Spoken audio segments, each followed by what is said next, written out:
Hey there everyone, how are you? I want to show you this quick and easy test that can help you all with injuries. Not the best lighting down here I'm realizing as I'm doing this, but what are you going to do? Maybe this will help. I don't know. Oh, there we go. That kind of helps. I want to show you guys a quick easy test. I use this a lot with my runners. If you're just catching up to speed, actually probably about 3 or 4 days ago, I came down with this injury. I was out for a run. I felt like a little tearing sensation down in the old quad, and I actually got black and blue from it. And I talked about a couple lives ago about the black and blue being bleeding and all these things. And one of the main things I do with my runners as a physical therapist is try to get them out of their own way so that things can actually heal. And I've said this many times, and I'm going to show you a quick and easy test. So let me just kind of set the stage for you quick. Most runners end up prolonging their injuries significantly because the majority of running injuries will let you run on them until you can't, and they'll be kind of minor at first, and then they'll snowball into these major things. And I've been talking to a lot of people about plantar fasciitis lately, and that sucker will last for 18 months if you don't manage it early. So really what my goal is for you right now is to manage injuries early, know how to manage them early, but also not get hurt. So after I get done with this, in the comments, check it in the comments at some point right now. When this is done, I'll put a little link of what you guys can be focused on during this whole COVID crisis to not get hurt. But if you do find yourself in this situation, this is an easy test I like to do. So I know I'm kind of rambling, but it's really important to understand this, that most runners, when they injure something, they get to this point where they're like, day-to-day life is not painful anymore. They're able to walk and go up and down the stairs without pain. And they do this, like, I've been joking, like they do this thing like in the parking lot or in their house, like, oh, I think I'm ready to run today. I think it's ready.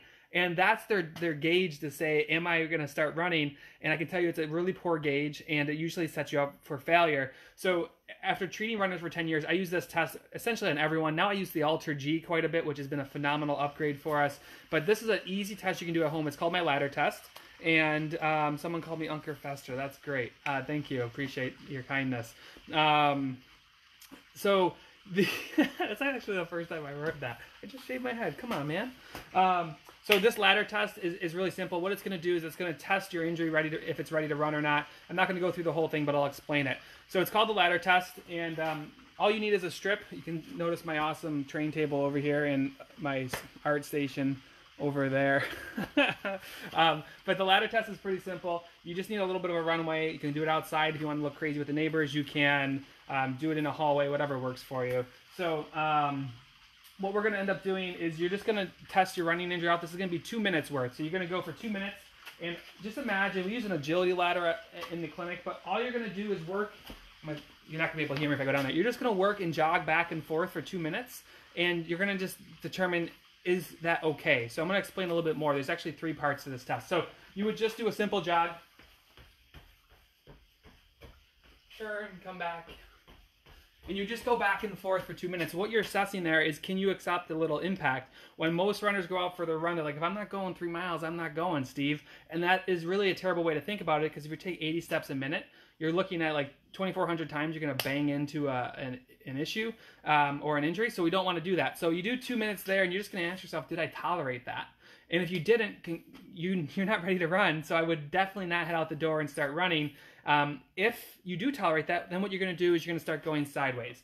The sideways is just going to load your injury a little bit differently. I like to see that the injury is healing all the way around. So when you add in the sideways, it's very simple. You're going to face the same direction the whole time, and you're just going to work back and forth for 2 minutes. So it'll look something like this.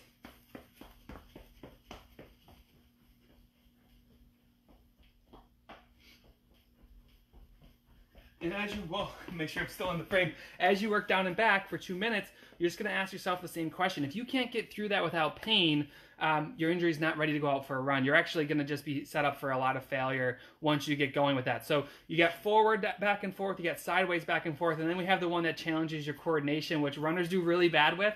But it's really important to get through this one, because what it's going to do is it's going to torque your injury site to make sure that it's nice and strong. So this actually can become the treatment as well if you're like on the fence of tolerating this. So the zigzag is going to be a back and forth. So I like to go 1, 2, 1 if you like to count it. So it's going to go, I'll show you here. You're going to start off to the side. You go 1, 2, 1, 1, 2, 1, and you're just going to be working a zigzag pattern through. So let me show you that here. So I like to imagine a straight line, and then it's 1, 2, 1. 1, 2, 1, 1, 2, 1, 1, 2, 1, 1, 2, 1, 1, 2, 1. And on the way back, it's very similar. 1, 2, 1, 1, 2, 1, 1, 2, 1, 1, 2, 1, 1, 2, 1. And you would do that for 2 minutes going down and back. So it's a 6-minute ladder test, and it's essentially telling you, are you ready to go out for a run? And if you can't get through this, you're really set up for failure when you go out. And trust me, when you go out there, you get like a mile from your house and you realize, oh shit, this isn't going well, you're going to run back and you're going to even do more damage. So this keeps you in the constraints of avoiding a major setback, and you just turn this into the treatment. The other things I talked about the other day is adding in lunges, adding in squats. You want to test that injury before you go out and start running on it, because that is going to be the thing that's going to shred it and turn it into a really long-term problem. So don't go from, I can get through walking, I'm going through my day-to-day life, I'm going up and down stairs, and then doing the old, yeah, I think I'm ready to go. And then just taking off for a run and re-injuring yourself. Because like this quad, I tore my quad 4 or 5 days ago. I did a little workout, a jumping workout that I'll maybe talk about tomorrow.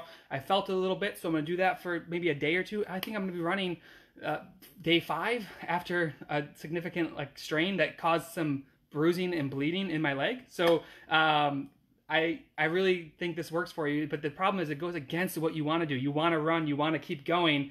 This works against that, but if you want to be a long-term runner, you want to stay on the roads, you have to make smarter decisions, especially if you're really injury prone. This works against what you want to do. Don't just go out for a run. But the goal really is to not get hurt, right? Like you want to not end up in this cycle, but things happen. I can tell you, I tell my runners all the time, like, I don't know why I got hurt here. I've been stretching, I've been foam rolling, I've been doing all this stuff. You're going to get hurt. It's running. It's going to happen. But what you need to do is make smart decisions so that it doesn't turn into a really long-term issue. And this stuff that I'm teaching you, and you can look back at my last couple lives, have all been about me getting hurt and managing it the right way so I can just get back on the roads quickly. But ultimately, the goal is not to get hurt or to minimize that. So look in the comments. I'm about to post a link to an article that I wrote about not getting hurt and what you can do now, because there's no races coming up. So it's this unique time. So I gave you guys some feedback on that. But appreciate all the comments, except for the Uncle Fester one. I'll talk to you guys later. Bye.